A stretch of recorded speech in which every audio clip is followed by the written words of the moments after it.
Ce jeune garçon se nourrit chaque jour des poisons les plus mortels. Mais non seulement il ne meurt pas. Sa cultivation ne cesse de progresser. C'est uniquement parce que tu as un grand-père étrange. Depuis qu'il y a un demi-mois. Ton grand-père s'est mis dans un cercueil et s'est réveillé. Il est devenu incroyablement bizarre.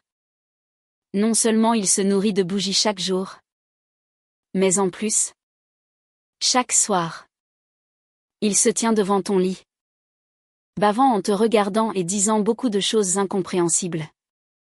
Hélas, les gens du village ont tous très peur de ton grand-père. Mais à cet instant, tu ne sais pas encore que ce n'est pas de ton grand-père qu'ils ont peur, mais de toi. Plus tard, tu découvriras que même la fiancée fantôme doit faire un détour en te voyant. Et ce matin-là, tu as pris ton petit déjeuner extrêmement toxique comme d'habitude et as posé ton bol et tes baguettes. Tu es sorti en courant avec enthousiasme, criant « Grand-père, je sors jouer !» Ton grand-père, grand et imposant, vêtu d'une robe noire brodée de grandes pivoines, se tenait dans la salle principale, devant l'autel.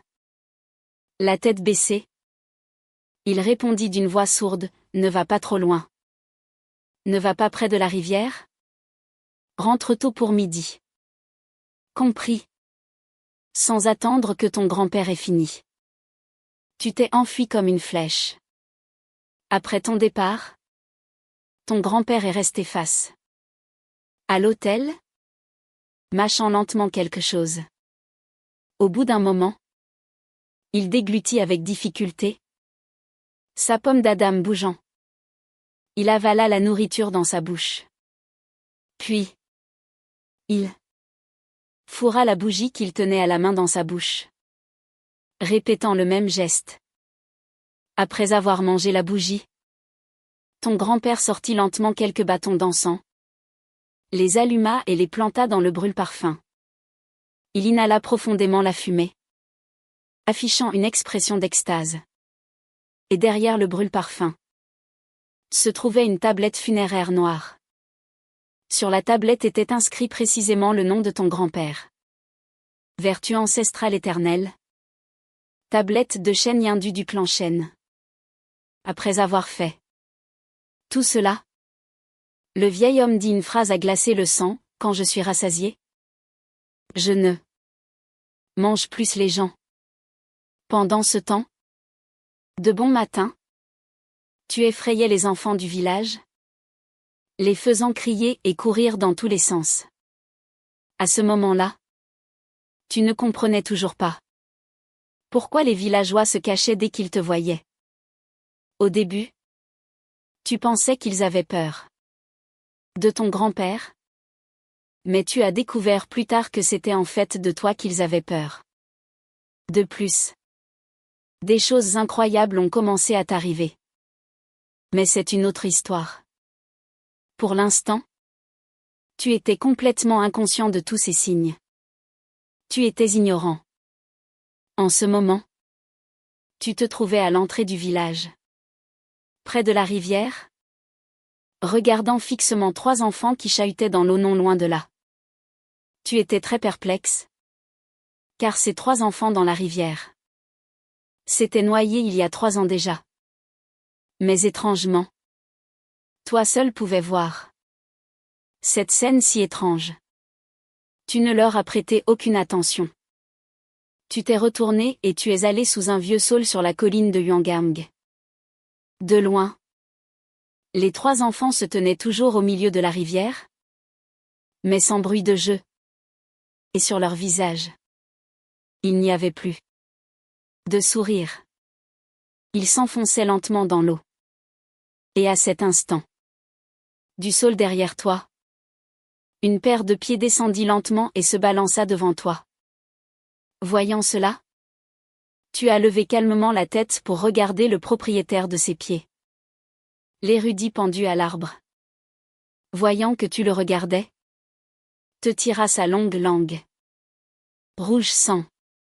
Tu n'y as pas prêté attention, sachant que ce n'était que le fantôme de l'érudit. Tu n'avais pas du tout peur de lui. Car il était l'un de tes rares amis. Tu t'es approché du saule. Et tu as déposé une tranche de pastèque devant la stèle de pierre à la base de l'arbre. Face à la stèle. Tu t'es prosterné et tu as dit, ma reine? Je suis venu te voir. Je t'ai apporté de la pastèque? Elle est très sucrée. La stèle était ta marraine. Quand tu étais encore très jeune, ton grand-père disait que tu étais parfait, sauf que ton destin n'était pas assez solide, et qu'il fallait une marraine au destin robuste. C'est comme ça que tu pourrais survivre. C'est ainsi qu'il t'a amené sous ce saule au tronc tordu pour que tu prennes cette stèle de pierre comme marraine. À chaque fête, tu venais lui rendre hommage. Tu offrais des présents et de l'encens à ta marraine, sans jamais imaginer que cette pierre si banale te sauverait un jour la vie. Après avoir salué ta marraine, tu as murmuré pour toi-même, marraine? Grand-père devient de plus en plus étrange. Il me tourne toujours le dos. Je n'ai pas vu son visage depuis plusieurs jours. Il mange aussi. En cachette. Je ne sais pas quoi. Hier matin, plusieurs de nos poules sont mortes. Ce n'est pas une belette. Les belettes n'osent pas venir voler nos poules. Mais la stèle n'a pas répondu. Mais peut-être que tes yeux te jouaient des tours. Car tu as cru voir une faible lueur vaciller sur la stèle avant de disparaître. Tu n'y as pas prêté attention. Tu as sorti de l'encens, l'as allumé et l'as planté dans la terre devant la stèle. L'érudit pendu à l'arbre, voyant cela, s'est mis à gigoter des jambes avec impatience. Il y en a aussi pour toi. Tu as pris un autre bâton d'encens, l'as allumé et l'as planté sous les pieds de l'érudit. Le pendu a senti l'odeur de l'encens et a pris un air ravi. Tu t'es allongé nonchalamment sous l'arbre, sans aucune crainte de l'érudit pendu, ou des fantômes de l'eau. Tu ne savais pas depuis quand, mais tu pouvais voir ces choses que les autres ne pouvaient pas voir. Tu y étais habitué depuis longtemps. Grand-père doit avoir bientôt fini le déjeuner. Mais, récemment, les repas que prépare grand-père sont de moins en moins bons. Hier, le poulet qu'il a cuisiné était encore cru. Il l'a servi dégoulinant de sang. Ma reine, j'ai l'impression que grand-père est un peu étrange ces derniers temps. Comme s'il voulait me manger.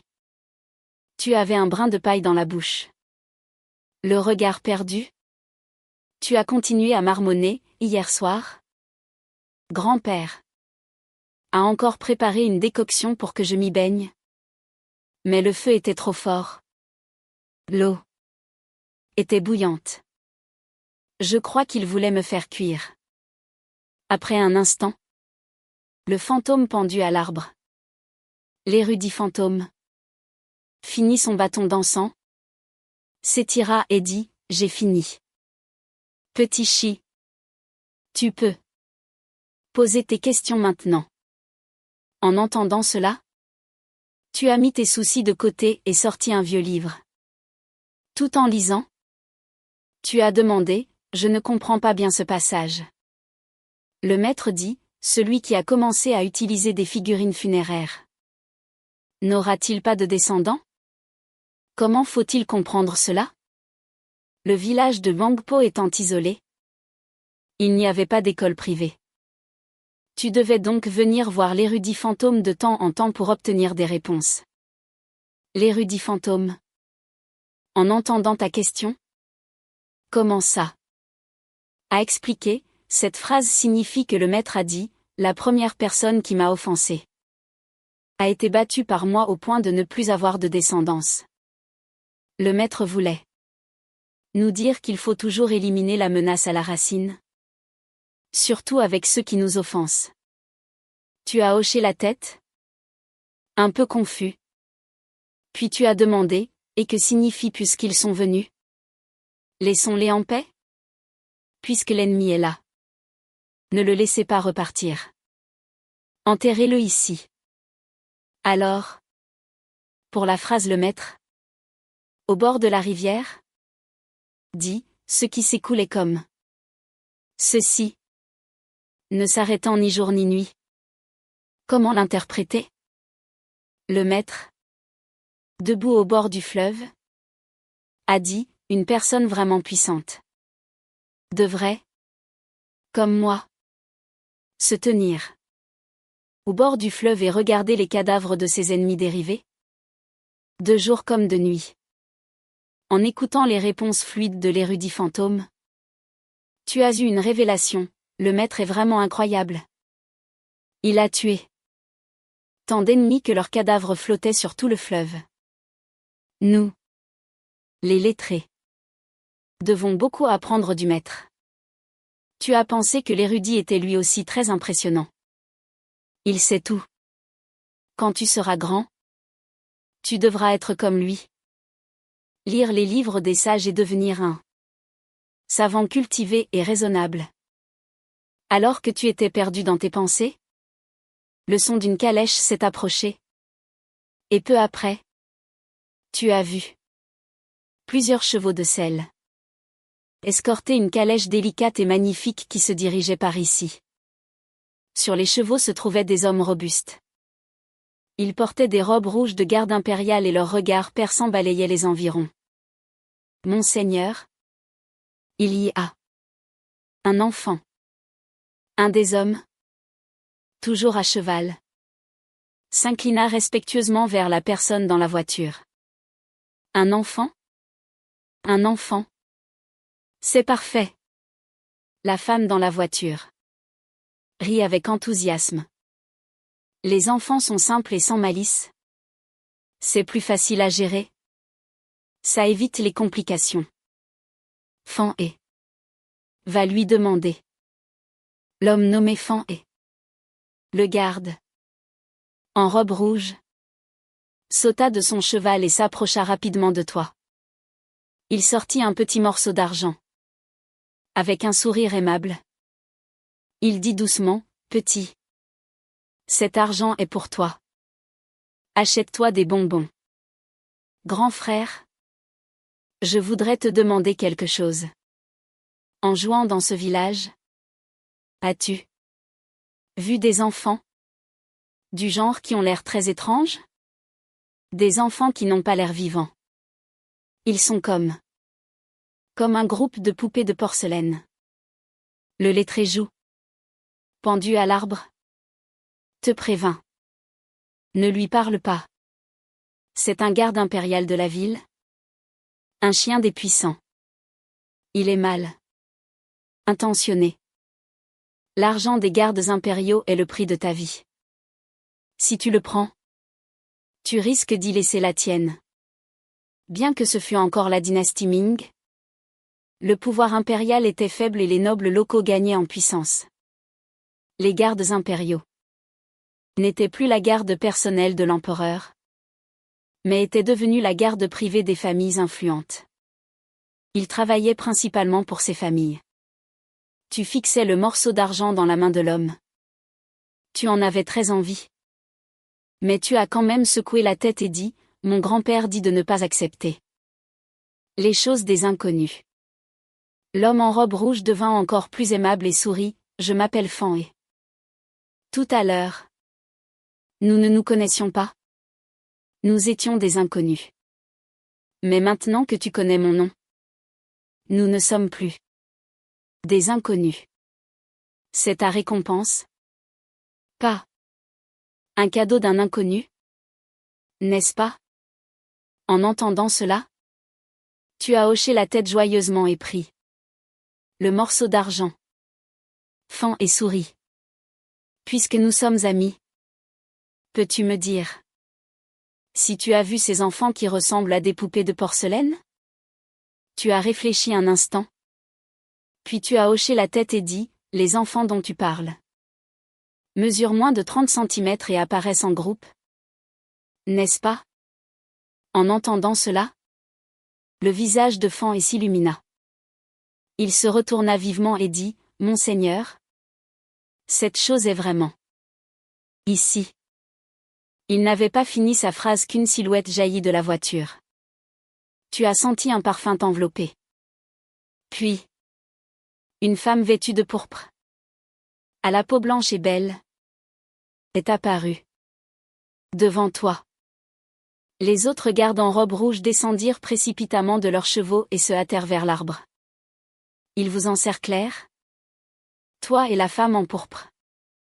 À ce moment, la femme en pourpre était visiblement excitée, mais elle s'efforçait de rester calme.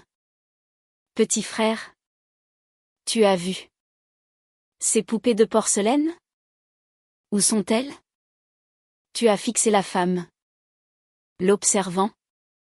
Puis tu as dit soudainement, grande sœur, tu es vraiment belle. Plus belle que Juyuke. La femme en pourpre, en entendant cela, eut un sourire ravi. Aucune femme n'aime pas qu'on la complimente sur sa beauté. Mais tes paroles firent lever les yeux au ciel à l'érudit fantôme dans l'arbre. Juyuke était son nom. Il était pendu là. Sa langue sortait d'un pied de long. Son visage était violet comme un foie de porc. Comment pouvait-il être beau? Il pensa, petit chi est vraiment méchant. Il utilise mon nom pour dire que cette femme est laide. Mais en y réfléchissant, même si cette femme n'est pas laide, son cœur est mauvais. Je ne sais pas si petit chi pourra s'en sortir. Après l'avoir insulté, tu as continué, grande sœur. Les poupées de porcelaine dont tu parles sont un groupe de petits êtres qui n'apparaissent qu'au crépuscule. Ils sortent des hautes herbes en parlant entre eux. Leur voix est rapide et dense. On ne comprend pas ce qu'ils disent. Si on s'approche, ils se cachent dans l'herbe et on ne les trouve plus. Quand on s'éloigne, ils ressortent. À l'aube, ils disparaissent. Est-ce d'eux que tu parles? La femme en pourpre et ses hommes hochèrent la tête avec excitation. L'homme en robe rouge nommé Fan et sourit, les rumeurs disaient donc vrai. Il y a bien ici la tombe d'un véritable roi. Ces poupées de porcelaine sont les objets funéraires de la tombe. Devenus des esprits. Si nous parvenons à obtenir ces trésors. Fan et n'avait pas fini sa phrase que la femme en pourpre lui lança un regard furieux. Fan et effrayé se tut aussitôt. La femme en pourpre te jeta un coup d'œil et vit que ton expression n'avait pas changé. Elle pensa. Apparemment, cet enfant ne sait pas ce qu'est une tombe de roi, ni un esprit. Elle fut soulagée. Petit frère, peux-tu nous emmener à l'endroit où ces poupées de porcelaine disparaissent? La femme en pourpre demanda d'une voix douce. Tu as pris un air embarrassé, mais mon grand-père m'attend à la maison pour le déjeuner. La femme en pourpre sourit, grande sœur a de bonnes choses à manger ici, préparées avec des bêtes spirituelles et des herbes bénéfiques. C'est bien meilleur que le repas à la maison. Tu as eu une idée. D'accord. Alors, tout en mangeant de la viande spirituelle, tu as emmené le groupe à la recherche des poupées de porcelaine.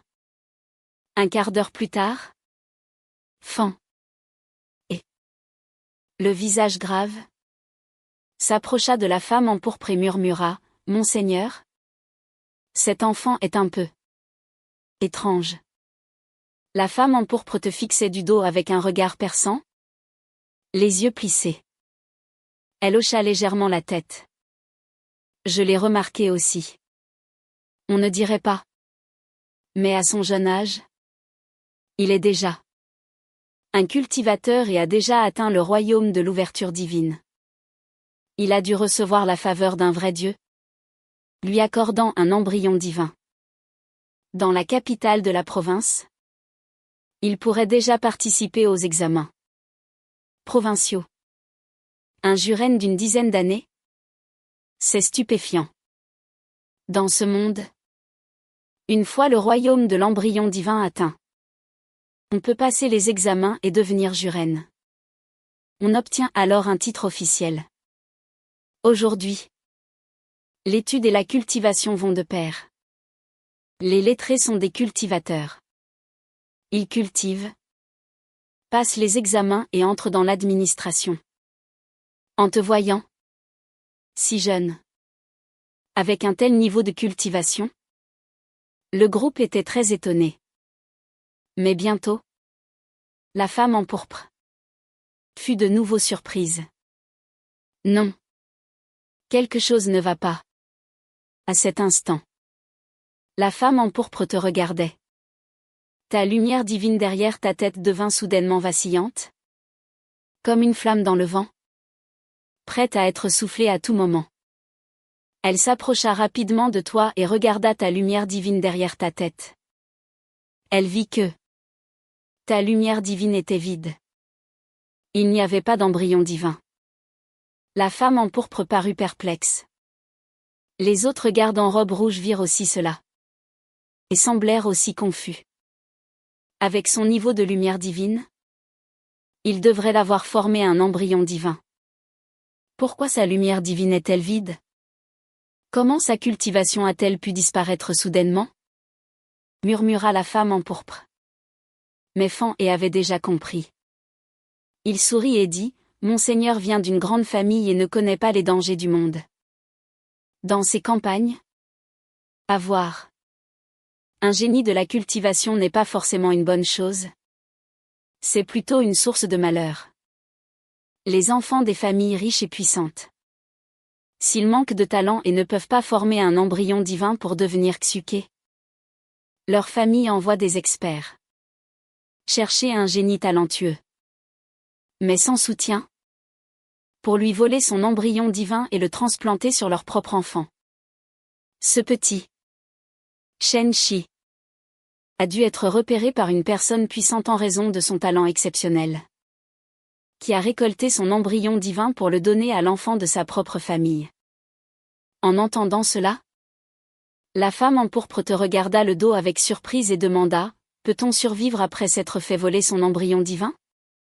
À ce moment, Fan était aussi un peu perplexe. Normalement, il faut ouvrir le crâne pour prendre l'embryon divin. Le cultivateur à qui on a pris l'embryon divin meurt inévitablement. Pourquoi ce gamin n'est-il pas mort après qu'on lui ait enlevé son embryon divin? C'est vraiment étrange. Fan s'avança rapidement derrière toi. Il tâta l'arrière de ta tête et sentit en effet, à l'arrière de ton crâne, une cicatrice déjà guérie. Il écarta tes cheveux. Et tous virent alors une cicatrice ressemblant à un gros mille-pattes rouge sur l'arrière de ta tête. En voyant cela, ils furent tous choqués. Survivre à une telle blessure est vraiment un miracle. Sans embryon divin, on ne peut pas retenir le vrai QI. Ce qui signifie qu'on ne peut plus cultiver. Devenant un infirme, tu restas impassible face à leur réaction. Ils pensaient simplement que tu étais trop jeune pour comprendre. Mais ils ne savaient pas que dans ton esprit, tu venais de comprendre. Pas étonnant que tu sentes que tu as du vrai QI. Mais que tu ne puisses jamais le retenir. Mes grands-pères ne t'avaient jamais rien dit. Et tu avais tout oublié de ce qui s'était passé avant tes 9 ans. Les paroles que Fan murmura ensuite à la femme en pourpre restèrent gravées dans ta mémoire. Mon Seigneur, l'année dernière, le fils du magistrat du comté de Xuanyu, Li Xiaodi, a fait sensation lors des examens provinciaux. Il a obtenu la première place. Mais j'ai entendu dire que ce jeune maître Li était un bon à rien, avec une cultivation médiocre, voire stupide. Comment a-t-il pu recevoir la faveur d'un vrai Dieu? Certains disent que le jeune maître Li a dû obtenir l'embryon divin d'un jeune homme pauvre. La femme toussa. D'un ton significatif. Elle dit, le magistrat Li n'a pas un poste élevé. Mais la famille Li est une grande famille. Les moyens que le jeune maître Li a utilisés pour devenir jurène ne nous regardent pas. Ce gamin est bien pitoyable. Puis, elle ajouta une phrase à glacer le sang, tout à l'heure. Donnez-lui une mort rapide. Ne le torturez pas. Et débarrassez-vous aussi de ce village pour accompagner le petit. Évitons que la nouvelle ne se répande et que les gens disent que notre famille Zhao n'agit pas correctement. Découvrir la tombe du vrai roi sans leur dire pourrait créer des problèmes. Une fois la tombe trouvée, organisez le massacre. Faites ça proprement. Fan et s'inclina et accepta. À cet instant, ton expression était normale. Mais tes oreilles bougèrent. Même si tu n'avais plus d'embryon divin. Ton oui était incroyable.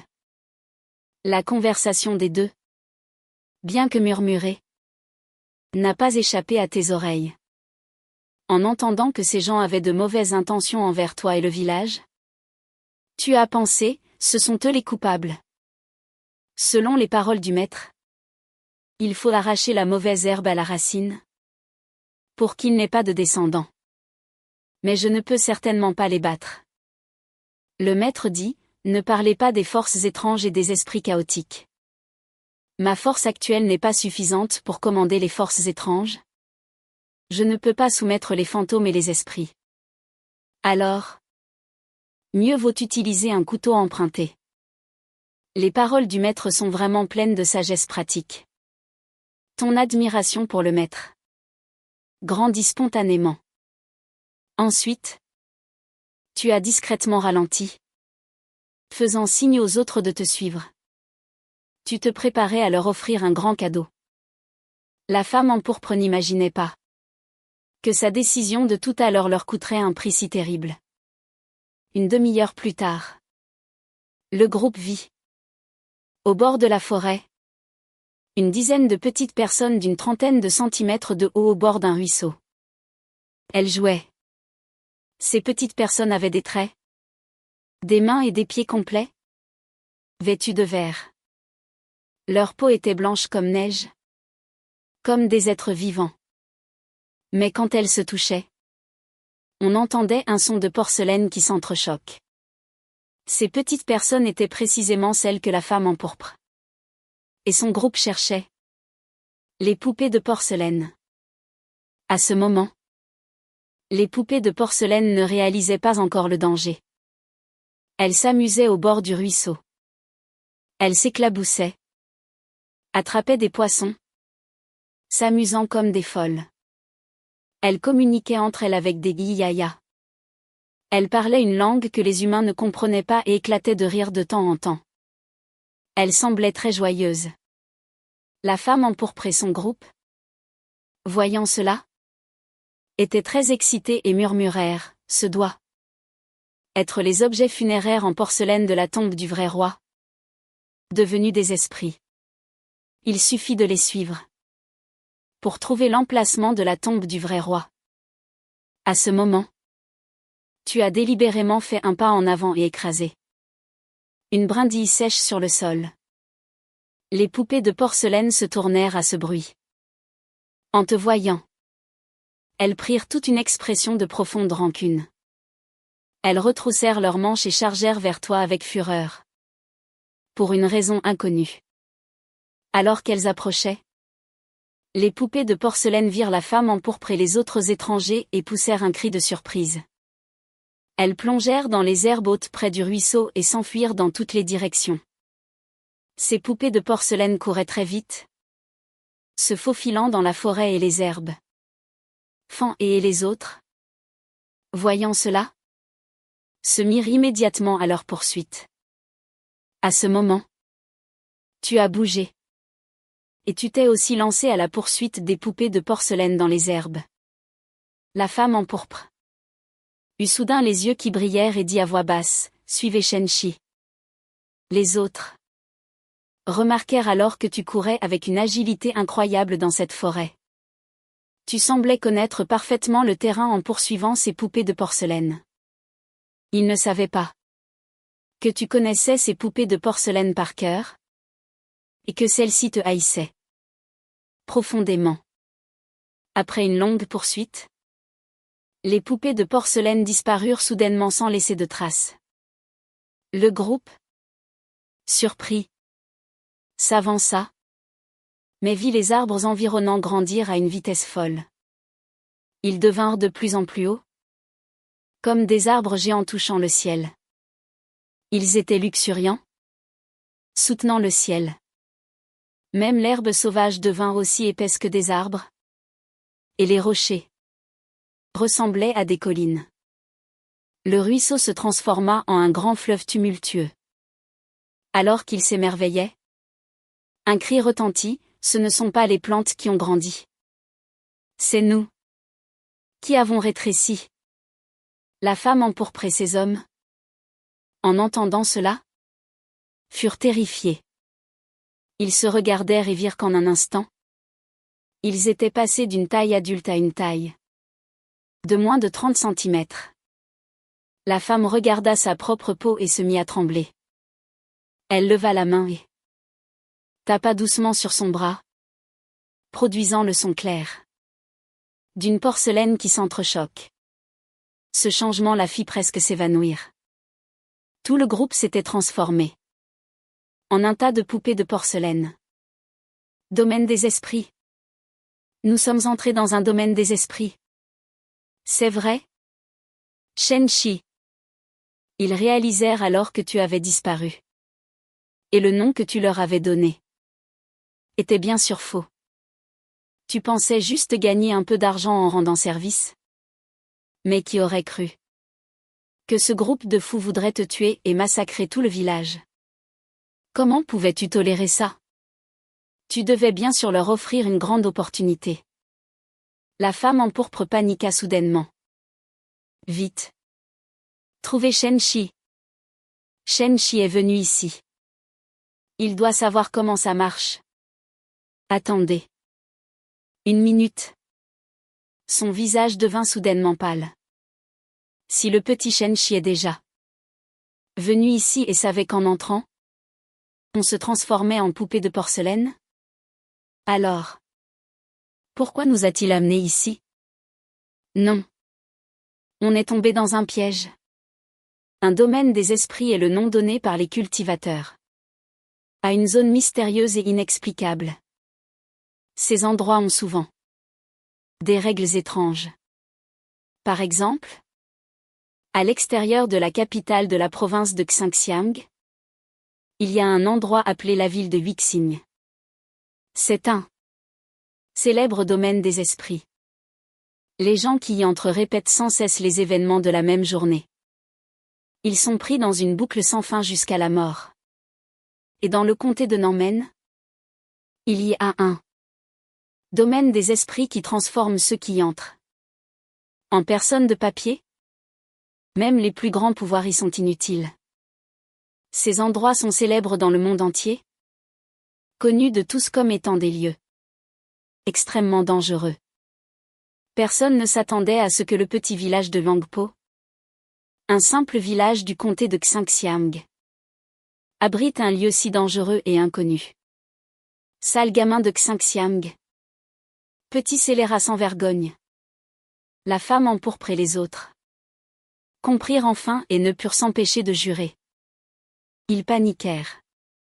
Certains essayèrent d'utiliser des sorts pour retrouver leur corps. D'autres coururent en arrière, pensant qu'en sortant du domaine, ils redeviendraient normaux. Et certains, dans la panique, tombèrent en courant et se brisèrent en 1000 morceaux. Voyant cela, la femme empourpre cria, « Ne courez pas partout. Écoutez mes ordres. » Le groupe se calma peu à peu. La femme empourpre se ressaisit et dit, « Puisqu'il y a un domaine des esprits ici, cela signifie que nous sommes au bon endroit. C'est bien la légendaire tombe du vrai roi. À ce moment, ta voix parvint soudain à leurs oreilles. Grande sœur? Pourquoi n'avez-vous pas suivi? Le repère de ces poupées de porcelaine est juste ici. La femme en pourpre, le regard acéré, se tourna vers toi. À cet instant, ton visage était pur. Ton regard clair et naïf. Tu n'étais manifestement pas le personnage rusé qu'elle imaginait. Il n'est qu'un enfant. J'ai peut-être trop réfléchi. La femme en pourpre doutait d'elle-même. Elle avait même l'impression que douter de toi était un péché. Mais bientôt, elle eut envie de te déchiqueter. À cet instant, la femme en pourpre t'observa et son cœur tressaillit. Elle vit que, comme eux, tu étais aussi devenue une poupée de porcelaine. Ce gamin n'était manifestement pas à sa première visite. Ici. Il doit donc savoir comment redevenir humain après avoir été transformé en poupée de porcelaine. Ses yeux s'illuminèrent et elle ordonna immédiatement. Suivez-le et capturez-le. Et c'est cette décision qui faillit lui coûter la vie sur le champ. Tu as vu le groupe courir vers toi et tu as immédiatement tourné les talons et pris la fuite. Tu les as rapidement emmenés à travers de grands monticules de terre. Les monticules étaient creux et portaient des traces de brûlure. On aurait dit des fours. De plus, des pots en terre cuite de formes diverses étaient éparpillés tout autour. Certains intacts. D'autres brisés. La femme en pourpre regarda autour d'elle avec surprise et constata que ces pots étaient 4 ou 5 fois plus hauts qu'eux. Comme des objets géants et oppressants. Elle réalisa soudain, non. Ce n'est pas la tombe du vrai roi. C'est un four à poterie. Diverses pensées traversèrent son esprit. Comment un four à poterie de campagne a-t-il pu devenir un domaine des esprits? D'où viennent les poteries du four? Et pourquoi les as-tu emmenées au four? À peine avait-elle pensé à cela que la voix de Fan est retentit devant elle. On l'a perdu de vue. Il y a quelqu'un là-bas. Ce sont ces poupées de porcelaine. La femme en pourpre s'avança précipitamment. Elle vit que c'étaient les poupées de porcelaine qui s'amusaient au bord du ruisseau. Elle se cachait maintenant dans l'ombre d'un four brisé, les regardant avec terreur. L'une des poupées de porcelaine leur fit signe de ne pas approcher. Un garde sourit, ces petites choses ont peur de nous. La femme en pourpre changea soudainement d'expression. Elle dit rapidement, elles n'ont pas peur de nous. Mais d'autres choses. Non. Retraite rapide. À cet instant, la terre se mit à trembler. Et le ciel s'assombrit soudainement. Un vent violent se leva. 3 géants vêtus de gris apparurent, s'avançant vers eux. Ils mesuraient plusieurs mètres de haut. Leurs membres étaient longs et fins. Leurs visages comme de l'argile. Sans aucune expression. Ils ressemblaient aux potiers qui fabriquaient la porcelaine dans le four. En marchant, ils soulevaient des rafales de vent sinistres. En les voyant, ils tendirent la main pour les attraper. Le groupe, terrifié, prit ses jambes à son cou.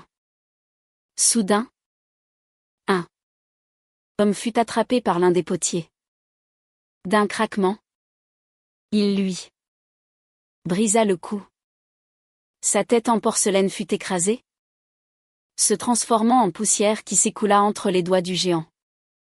Les autres, voyant cela, furent terrifiés et s'enfuirent dans toutes les directions. Mais maintenant, avec leurs membres de porcelaine, comment pourraient-ils rivaliser avec les géants?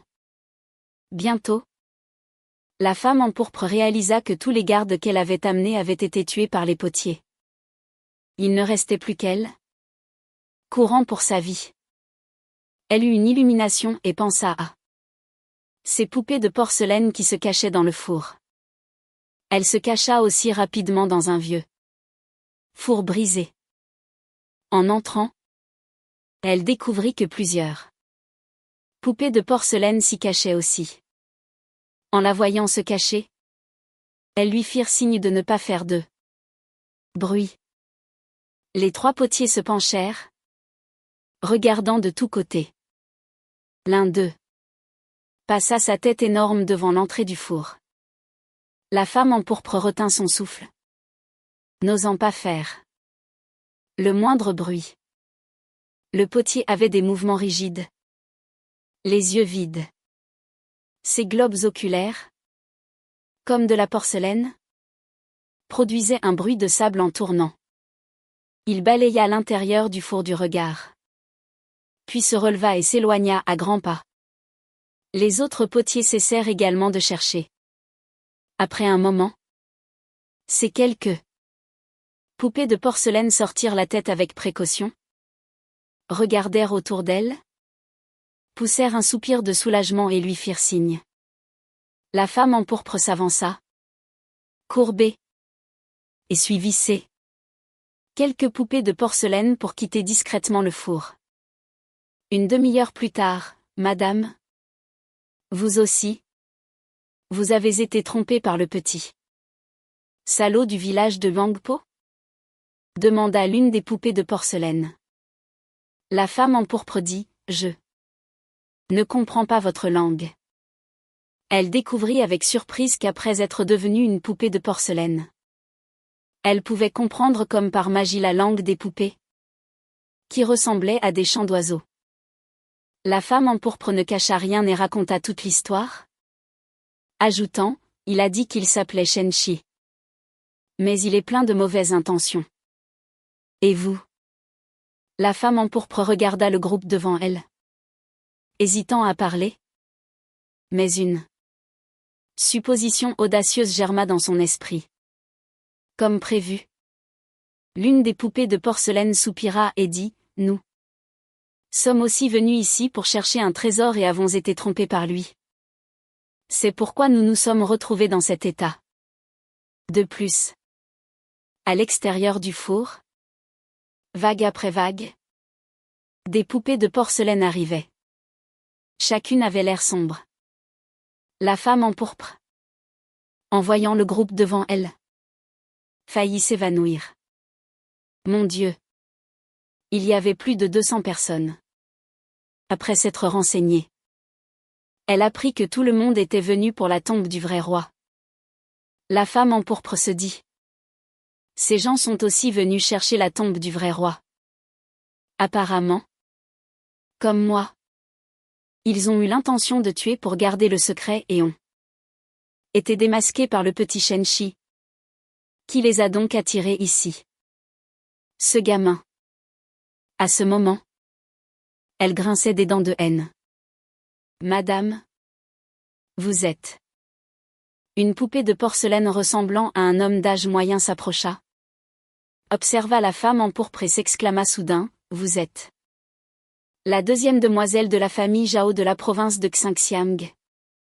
La femme en pourpre, surprise, hocha la tête et dit, et vous? Monsieur? La poupée de porcelaine dit, je suis du comté de Canli. Deuxième demoiselle Zhao. Nous nous sommes rencontrés il y a 1 an. La femme en pourpre fut choquée. Le comté de Canli abritait la secte de la Porte Divine.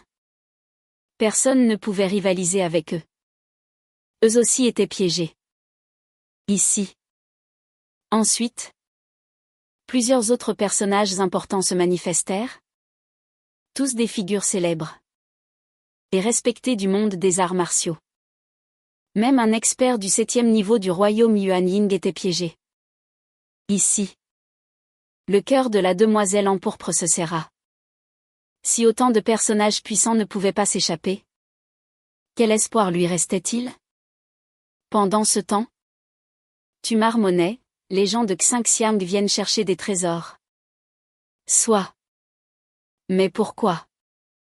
Veulent-ils toujours tuer pour garder le secret? Tu étais déjà sorti de ce domaine des esprits sous ta forme de poupée. Tu t'étais déjà échappé de ce domaine des esprits. En ce moment, tu courais dans la montagne, sautant avec une agilité incroyable.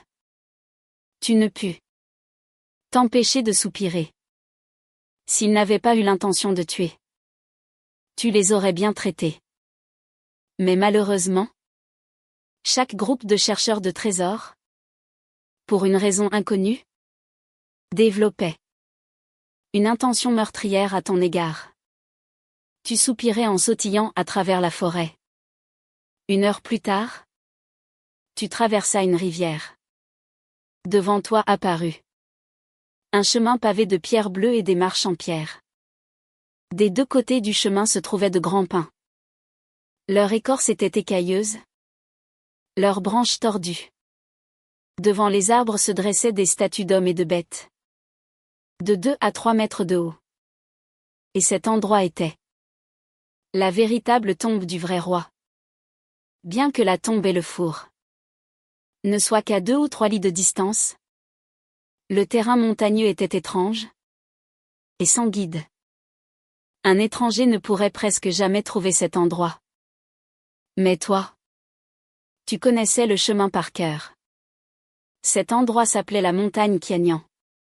Tu étais entré dans la montagne avec ton grand-père d'innombrables fois et connaissais le terrain sur le bout des doigts. Tu sautais d'un rocher. En atterrissant, tes pieds heurtèrent la pierre en dessous avec un son clair. Tu fus surpris, te rappelant soudain que tu étais en porcelaine. Tu as rapidement levé le pied pour vérifier et, voyant qu'il n'y avait pas de fissure, tu fus soulagé. Tu étais très fragile maintenant. Un faux pas et tu te briserais en 1000 morceaux. Après t'être calmé, tu as continué le long du chemin de la tombe. Alors que tu te déplaçais, les arbres et les statues autour de toi se mirent à trembler. Les arbres se balançaient, leurs branches ondulaient comme des dragons, géants et féroces. La poussière de pierre tombait des statues, qui semblaient prendre chair et sang. Ces bêtes divines semblaient revivre. Et une aura violente émanait progressivement de leur corps. Tu retins ton souffle, avançant contre une pression de plus en plus forte. Ton petit corps grandissait en marchant, et tu n'étais plus en porcelaine. Mais tu te transformais progressivement en un corps de chair et de sang. En continuant d'avancer, le monde autour de toi commença à se tordre. Les montagnes ondulaient comme des vagues. Les bêtes divines géantes se dressèrent soudainement, dégageant une aura terrifiante. À ce moment, tu avais retrouvé ta forme normale, te débarrassant complètement des effets secondaires du domaine des esprits du four. Mais tu serrais encore les dents et continuais d'avancer. Soudain, une stèle de pierre apparut devant toi. Les caractères sur la stèle brillaient d'une lueur dorée. Le texte était à peine lisible. Alors que tu avais lu la moitié du contenu de la stèle, une voix retentit, petit. Si tu avances encore, le domaine des esprits sera complètement activé. Même si ton grand-père venait en personne, il ne pourrait pas te sauver.